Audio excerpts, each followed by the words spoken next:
حضرت سیدہ فاطمہ رضی اللہ تعالیٰ عنہ اپنے دونوں شہزادوں کا بازو تھاما امام حسن اور حسین کا، اور حضور کی بارگاہ میں لے گئی، دنیا مانگنے نہیں، دولت کے لیے نہیں، جائیداد کے لیے نہیں، کہا حضور میں شہزادے لائی ہوں، میرے بچوں کو کچھ دیجئے۔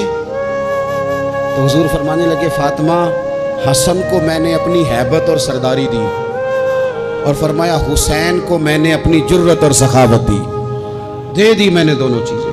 اللہ تبارک و تعالیٰ نے پھر ان کو حضور کی عطا سے وہ فیاضی دی، سخاوت، عبادت، اور تیسری بات غریب پروری۔ جو آدمی ان پڑھ اور غریب ہوتا ہے نا، وہ سمجھدار نہیں ہوتا، اس کے گھر کے برتن صاف نہیں ہوتے، اس کو چارپائیاں اچھے طریقے سے بچھانی نہیں آتی، چونکہ بیڈ شیٹیں تھوڑی ہوتی ہیں گھر میں، تو اس لیے عقل تب آتی ہے جب نوٹ آئیں، بے وقوفاں دے نوکر ویکھے دانش مند سیانے۔ یہ مطلب گاڑی گھر میں آ جائے تو چھوٹے چھوٹے بچوں کو بھی چلانی آ جاتی ہے، جس گھر میں موٹر سائیکل ہو بچوں کو سیکھنی نہیں پڑتی، لیکن اگر شے ہی کوئی نہ ہو، میں کسی شخص سے بیزار نہیں ہو سکتا، کیونکہ ایک ذرہ بھی تو بیکار نہیں ہو سکتا۔ غریب پروری، تھوڑا سا نا لوگوں پر توجہ، ہمارا لہجہ غریب کے حق میں، وہ سیانا نہیں، اسے بات نہیں کرنی آتی، اسے نہیں پتا کہ میں نے کس طرز کے ساتھ بیٹھنا ہے اور کس نخرے کے ساتھ میں نے پلیٹ میں ڈالنا ہے۔ بھوک زیادہ لگی ہو تو پھر تو بہت ساری ویسی چیزیں بھول جاتی ہیں بھائی۔ تو یہ سارا شعور تو تب آتا ہے جب بندہ برگر کھا کے دعوت پہ آیا ہو، تو پھر وہ تھوڑا سا سالن ڈال کے تو اس میں کانٹا رکھ کے تو کھڑا ہو کے گپ شپ لگاتا ہے، اس لیے کہ وہ روٹی نہیں کھا رہا ہوتا، ویڈیو بنوا رہا ہوتا ہے، وہ تصویریں بنوا رہا ہوتا ہے، اس کا لہجہ اور ہوتا ہے۔ لیکن غریب پروری، مسکین کے ساتھ بیٹھ کے کھانا، کبھی مزدوروں کے ساتھ تصویریں کھنچوانا، ان کی حوصلہ افزائی کرنا، انہیں کہنا کہ نظریں جھکا کے نہ جیا کرو، اٹھا کے جیا کرو، غریب آدمی کو پورا اس طرح کا بنا دینا کہ وہ غربت کے اندر بھی اپنے آپ کو عزت والا دیکھے۔ یہ اگر کسی نے سیکھنا ہے تو حسین ابن علی سے سیکھے، یہ حضور کی اولاد پاک سے سیکھے۔ امام زین العابدین کہتے ہیں میرے ابا جی گھوڑے پہ بیٹھ کر جا رہے تھے، غریب لوگ زمین پر چٹائی بچھا کے روٹی کھا رہے تھے، میرے سامنے امام صاحب گھر سے کھانا کھا کے آئے ہیں، غریبوں نے پیغام دیا حضور کھانا کھانا ہے۔ امام صاحب گھوڑے سے اترے، زمین پہ آ کے بیٹھے، غریبوں کے ساتھ روٹی کھانے لگے، تھوڑا سا کھانا کھایا تو انہوں نے کہا حضور تھوڑا سا اور کھائیں، فرمانے لگے زندگی میں پہلا موقع ہے کہ کھانے کے فوراً بعد کھانا کھا رہا ہوں، بھرا ہوا پیٹ تھا، لیکن علی کا پتر فاطمہ کا لال زمین پر بیٹھ اس لیے گیا ہے کہ غریب کہیں یہ نہ سمجھیں دعوت دی تھی تو حسین نے قبول ہی نہیں کی، اس لیے بیٹھ گیا ہوں، ورنہ ایک لقمے کی گنجائش نہیں تھی۔ اس کو کہتے ہیں غریب پروری، اس کو کہتے ہیں مزاج ختم کرنا چھوٹے بڑے کا، اس کو کہتے ہیں ایک ہی صف میں کھڑے ہو گئے محمود و ایاز، نہ کوئی بندہ رہا نہ کوئی بندہ نواز۔ تھوڑا سا اس پر میں ایک دفعہ ایک فیکٹری میں گیا تھا، تو ایک صاحب جنہوں نے محفل کرائی تھی وہ ہمارے میزبان تھے، تو جو آدمی کھانا لے کے آ رہا تھا رکھ رہا تھا نا، تو وہ بیچارہ بعضوں کا ایک ہی بات سوار ہو جاتی، بار بار ایک ہی بات کرتا تھا، کہتا تھا پیر صاحب ساڑھے مالک بڑے چنگے جے ساڑھے نال بہ کے روٹی کھاندے نے، ساڑھے مالک بڑے چنگے جے ساڑھے، اس کے ذہن پر یہ بات سوار تھی، حالانکہ کون سی کوئی بڑی بات ہے، لیکن وہ ایک ہی بات بار بار دہرائے جا رہا تھا، پانی رکھ کے گیا، ٹیبل صاف کر کے گیا، کھانا دیکھ، ایک ہی بات، جی تے سارے دے نال بہ کے روٹی کھاندے جے۔ تو میں سوچ رہا تھا کہ یار یہ کس طرح کا بندہ ہے، اس نے کام تو چھوٹا سا کیا ہے، لیکن اس بندے کے جذبات ہیں، اب پتہ نہیں اس غریب آدمی کے جذبات کی وجہ سے رب اس کے رزق میں کتنی کو برکت پیدا کر دے گا، کتنا کو فضل ہو جائے گا، یہ جذباتی ہو گیا ہے، شوق کے ساتھ بات کر رہا ہے۔ تو یہ اہل بیت نبوت کا طریقہ ہے۔ پھر اس سے اگلی بات اہل بیت نبوت کے طریقے میں آپ کو ملے گی کہ سادگی، عاجزی، انکساری، بالکل مختصر سے اللہ کی عطا پر بھی بہت زیادہ، حالانکہ ان پر تو بڑی عطائیں تھیں، لیکن مختصر سی خواہشات، کھجور کی چھال کی بنے ہوئے ٹوپی پہن کے حضرت مولا علی شیر خدا رضی اللہ تعالی عنہ نماز پڑھ لیتے تھے، اور اونٹ کے بالوں کی بنی ہوئی چادر اوڑی ہے، اونٹ کے بالوں کی بنی ہوئی، اور سیدہ فاطمہ چکی پیس رہی ہیں، کنز المال میں موجود ہے۔ نبی پاک علیہ السلام نے انہیں دیکھا، ہلکے سے آنسو حضور کی آنکھ میں آئے، اور 2 جملوں میں بات ختم کر دی، فرمایا فاطمہ زندگی میں اسی پر گزارا کر اللہ جنت میں ساری نعمتیں تیرے لیے دروازے کھول دے گا. اسی پہ گزارا کا سادگی. حضرت امام حسن کے کپڑوں کو پیوند لگے ہوئے ہوتے تھے. اپنے بود و باش جب بندہ بہت مہنگی کر لیتا ہے تو اس کا اپنا خرچہ بڑا بڑھ جاتا ہے, اس نے کرنا کرانا کیا ہوتا ہے. اور اس سے اگلی بات یہ تھی کہ جذبہ جہاد بہت زیادہ تھا. پھر کہتا ہوں اتنی ساری ویڈیوز آئیں, وہ جی بچہ رو پڑا جی بکرا ذبح ہو رہا تھا. تو یہ تو پریشانی والا مقام ہے. جو بچہ بکرے کے ذبح ہونے پر ہوتا ہے یہ جہاد کیسے کرے گا. اندر سے اٹھ کے دروازہ بند کرتی ہے اماں, کہتی ہے پتر دروازے پہ نا فلانا بندہ گلی میں ظلم کر رہا ہے, باہر نہیں جانا, ہماری کوئی لڑائی ہے, ہم نے نہیں, بالکل تو باہر, تو نے نہیں نکلنا باہر. یعنی ظلم ہوتا ہے تو ہوتا رہے, جبر ہوتا ہے تو ہوتا رہے. حضرت عثمان غنی رضی اللہ تعالیٰ عنہ کے خلاف بلوانیوں نے حملہ کیا اور حضرت عثمان کے گھر کو گھیر لیا. لوگ تو اولاد کو بچا بچا کے رکھتے ہیں نا, باہر نہیں جانا باہر نہیں جانا, لیکن حضرت مولا علی شیر خدا اپنے بچوں کو ہر جہاد میں پہلے لے کے جاتے تھے. حضرت علی کے زمانے میں بھی جتنی جنگیں ہوئی اپنے شہزادے پہلی صف میں. حضرت مولا علی نے ایک تلوار امام حسن کو پکڑائی, ایک امام حسین کو پکڑائی, حضرت عثمان کے دروازے پہ کھڑا کر کے کہا پتر خبردار, عثمان صحابی رسول ہیں, تمہارے خالو ہیں, کوئی سیدنا عثمان کا دروازہ نہ پھلانگنے کی جرت کرے, قربان جائیں. دو شہزادے تلوار لیے, حالات بڑے خراب تھے اس وقت, بلوائی مصر کے مدینے پر چڑھائی کیے ہوئے تھے, حضرت عثمان کا گھر گھیرے میں تھا, لیکن ان کی جرت نہیں ہوئی حضرت عثمان کا دروازہ کراس کرنے کی. کیوں کہ ایک کونے پہ تلوار لے کے امام حسن کھڑے تھے اور دوسرے پہ امام حسین کھڑے تھے. بچوں کو جب اے سی والے کمرے میں پوری طرح بند کر دے نا والد, اور انہیں کہ اچھا برگر کھانا ہے 4 منگوا لو برگر, فلانی جگہ جانا ہے بیٹا نہیں ضرور جانا چاہیے, کوئی انجوائمنٹ مس نہیں کرنی, پھر آپ بچوں سے توقع کرتے ہیں وہ محنت کریں گے آگے بڑھیں گے, یہ کیسے ہو سکتا ہے. نامی کوئی بغیر مشقت نہیں ہوا, 100 بار جب عقیق کٹا تب جا کر ننگی ہوا. مشقت کرنی پڑتی ہے, محنت کرنی پڑتی ہے, جدوجہد کرنی پڑتی ہے. تو جذبہ جہاد بہت زیادہ تھا, اور جس چیز کی ہمیں بڑی زیادہ ضرورت ہے, بڑی زیادہ, وہ ہے صبر اور استقامت. ان الذین قالوا ربنا اللہ ثم استقاموا فلا خوف علیہم ولا هم یحزنون.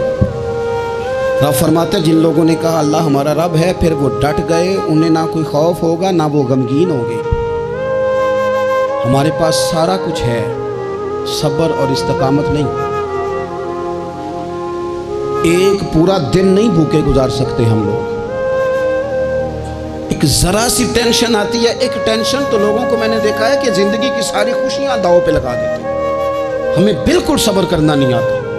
100 سے زیادہ مرتبہ کم و بیش قرآن پاک نے صبر کا حکم دیا ہے, بار بار کہا صبر کرو صبر کرو صبر کرو. ہے ہی نہیں, مزاج ہی نہیں, تڑپتے لڑتے, ناراض ہوتے, بگڑتے, پریشان ہوتے, جلد باز لوگ. ایک عجیب سی معاشرے کے اندر کھینچا تانی ہے, چونکہ حوصلہ نہیں, صبر نہیں, استقامت نہیں. ایک بندہ آج ایک فیصلہ کرتا ہے, سویرے وہ فیصلہ بدل دیتا ہے. کل وہ کسی کے بارے میں کچھ اور کہہ رہا تھا, آج کچھ اور کہہ رہا ہے. ہمارے مزاجوں میں استقامت نہیں, ٹھہراؤ نہیں, ہمیں ٹھہرنا نہیں آتا. حالانکہ نبی پاک علیہ السلام نے فرمایا ہے اللہ کو وہ کام زیادہ پسند ہے جو تھوڑا کیا جائے پر روز کیا جائے. پتھر پہ پانی پڑے متصل تو بے شبہ گھس جائے پتھر کی سیل. پتھر میں کبھی کوئی چیز سوراخ نہیں کر سکتی, اور پانی تو سوراخ کر ہی نہیں سکتا. نوجوانوں, پانی پتھر میں سوراخ, لیکن اگر پانی ہو مستقل مزاج اور ایک ایک قطرہ گرتا ہی رہے گرتا ہی رہے گرتا ہی رہے گرتا ہی رہے, تو دیکھ لینا تم نے فرش لگوایا ہوتا ہے, سیمنٹ اور بجری ڈالی ہوتی ہے, پر اگر مستقل گرے تو پتھروں میں بھی پانی سوراخ کر ہی دیتا ہے. شرط یہ ہے کہ مستقل مزاجی ہو. بہت سارے لوگ آ کے کہتے ہیں جی میں جو کام بھی شروع کرتا ہوں نا میرا پورا نہیں ہوتا, ختم ہو جاتا ہے. تو میں کہتا ہوں یہی تو مسئلہ ہے, آپ جو کام بھی نہ شروع کریں, آپ ایک ہی کام شروع کریں, جو نہ شروع کریں. جب ہر ہفتے نے نیا کام کرنا ہے تو پھر تو گئے آپ کام سے. ایک کریں, آپ اسی کو صحیح کر کے کریں. استقامت فی الدین, صبر. حالات میرے اور آپ کے ٹھیک کرنے سے کبھی ٹھیک نہیں ہوتے. ایک دفعہ بہت زیادہ آزمائش تھی, ایک دوست پر, وہ بڑے پریشان تھے, تو ہمارے بزرگوں کے پاس بیٹھے تھے. تو بڑی نا وہ بے چینی کا مظاہرہ کر رہے تھے کہ حضور کیا کروں، کدھر جاؤں، فلاں مسئلہ ہو گیا. تو بزرگوں نے بڑی عجیب، بڑی خوبصورت، بڑی انوکھی بات کی. کہنے لگے پتر، جلد بازی کرنے سے روزہ جلدی نہیں کھلتا، روزہ مغرب کے ٹائم جا کے کھلنا ہے. اگر جلد بازی کرو گے بھی تو اس نے کھلنا مغرب کے ٹائم ہی ہے. فرمانے لگے حالات خراب ہو گئے ہیں، بہت بے صبری کرنے سے، بہت رونے سے، بہت لوگوں کو بتانے سے، بہت واہ ویلا کرنے سے یہ ٹھیک نہیں ہوگی، الٹا لوگ تمہارا تماشا دیکھیں گے. بہتر یہ ہے کہ تم صبر کرو، انتظار کرو، استقامت کے ساتھ ڈٹ جاؤ. شرط کیا ہے زندگی میں؟ صرف شرط ایک ہے کہ آپ اپنے ضمیر سے پوچھ لیں کہ آپ سچے ہیں کہ جھوٹے ہیں. اگر آپ سچے ہیں تو پھر ذرا صبر کریں، انتظار کریں، حالات ٹھیک ہو ہی جائیں گے. 3 دن 3 راتیں، ذمہ داری سے کہہ رہا ہوں، 1 دن اور 1 رات ہمارے گھر روٹی نہ پکے تو پورے گاؤں میں رو رو کے کوئی حال نہیں ہوتا، پورے شہر میں شور مچ جاتا ہے کہ آج جناب سبزی کو پیسے نہیں، حد ہو گئی. اوہو، اتنی غربت، اتنی آزمائش. 3 دن اور 3 راتیں کربلا کے میدان میں امام حسین کے خیمے میں نہ روٹی تھی نہ پانی تھا، نہ روٹی نہ پانی. لیکن قرآن پاک کی تلاوت 1 منٹ کے لیے بھی بند نہیں ہوئی، نماز قضا نہیں ہوئی. کسی طور بھی ان لوگوں نے کسی بے صبری کا مظاہرہ نہیں کیا. ان سے صبر سیکھیں، استقامت سیکھیں، تھوڑا سا رکیں، تھوڑا سا انتظار کریں. بہت جلدی ہے، بہت جلدی ہے، بہت جناب ہمیں فٹافٹ فلانا کام چاہیے. امام حسین نے پورا کنبہ شہید کرا دیا تھا، لیکن یزید 4 سال حکومت پھر بھی کر گیا تھا. ارد گرد کے حالات فوری طور پہ تبدیل نہیں ہوئے، لیکن پوری دنیا گھوم کے دیکھ لو، تمہیں کوئی یہ نہیں کہتا ہوا نظر آئے گا کہ میں یزید کی اولاد میں سے ہوں، حالانکہ وہ تو 4 سال حکومت کر گیا تھا. حالات، وقت تقاضا رکھتا ہے کہ وہ اپنے ٹائم پہ جا کے چیزیں بدل جایا کرتی ہیں. وہ ایک شخص سے کسی نے کہا تھا کہ جناب آپ اتنا زیادہ بات کرتے ہیں، تربیت کی کوشش کرتے ہیں، لوگ اثر تو کرتے نہیں. تو انہوں نے بڑی انوکھی بات کی. کہنے لگے میرے بعد مجھے چاہے گا زمانہ سارا اور میرے بعد تحقیق کرے گی دنیا. کہا میرے بعد مجھ پر ریسرچ ہوگی، دیکھنا میری ایک ایک بات پر کتابیں لکھی جائیں گی، کیونکہ ہمارے بعد اندھیرا ہی رہے گا محفل میں. بڑے چراغ جلاؤ گے روشنی کے لیے. تو ضروری نہیں کہ سویرے، تھوڑا سا زندگی میں حوصلہ، تھوڑا سا صبر، تھوڑی سی استقامت.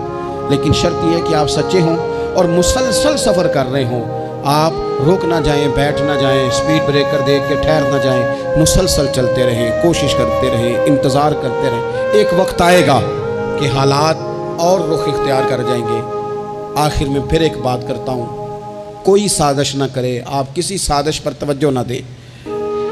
یہ صحابہ اور اہل بیت، یہ ایمان ہے. ایمان دل میں جاگزی کیا جاتا ہے، ایمان پر بحث نہیں کی جاتی. یہ ایمان ہے. ان کی محبتیں، کچھ لوگوں کی باتیں یاد رہ جاتی ہیں. ایک بزرگ نے مجھے بات سنائی، مجھے یاد رہ گئی. پیر سید فیض الحسن شاہ صاحب، آلو مہار شریف والے پیر صاحب، عالم بھی بڑے تھے، درویش بھی بڑے تھے، خطیب بھی بڑے تھے.